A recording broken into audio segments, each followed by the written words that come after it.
For more on what's happening on the ground in Syria, we turn to former Pentagon official Michael Maloof. Michael, we've been talking about this for a while now. I know you were here actually the day that supposedly Trump sent out the tweet that he was going to withdraw troops from Syria. That was met with optimism. Now we're having John Bolton putting credentials. We knew this was not going to make John Bolton happy. Now he personally is handling it.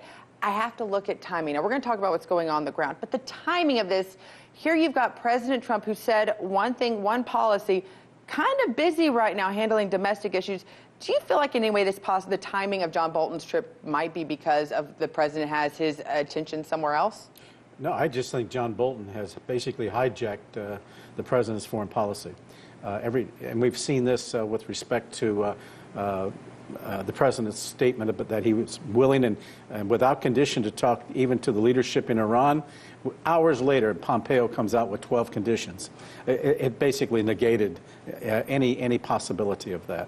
I just think that the neoconservatives have basically hijacked his policy. We have a Trump foreign policy, and we have a Trump administration foreign policy. Never the twain shall meet. And what I'm seeing today is John Bolton just carrying on in 2019 where he left off in 2003. That is to say, he had intentions of using Iraq as a base, a hub for all U.S. Middle East policy. Of course, with Syria, he didn't want us to withdraw from Syria now, but they can do everything they want in Syria from Iraq. And then there's also Tehran. So the president himself on Christmas Eve told the troops, look, we're going to be going, we're not only looking at Syria, but we're looking at Iran.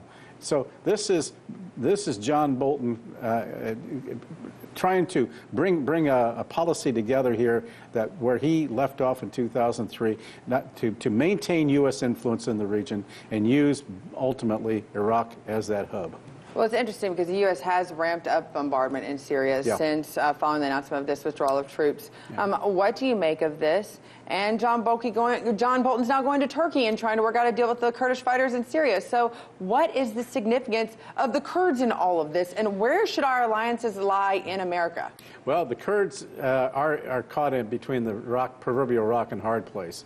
Even Moscow is putting pressure on Turkey to not go after the Kurds, and the Kurds now are scurrying around trying to make a deal with the Assad government. They are also, because they're being hit in certain areas, they're also in an unusual way making deals with ISIS in order to allow more humanitarian aid to come in. And this is ISIS basically doing this type of deal in order to protect themselves, but in highly populated areas along the Euphrates River, and then there's east of the Euphrates. What Moscow wants to see is that the Syrian government go into east of the Euphrates and take back the rest of the country. The Kurds, meantime, are hoping to absorb more with the Syrian government.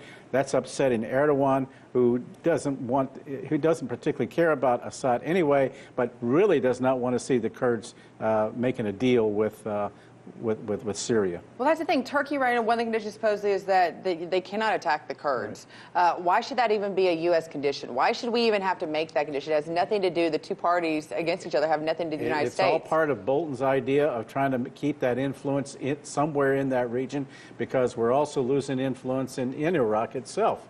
You've got lawmakers who are very upset with Trump.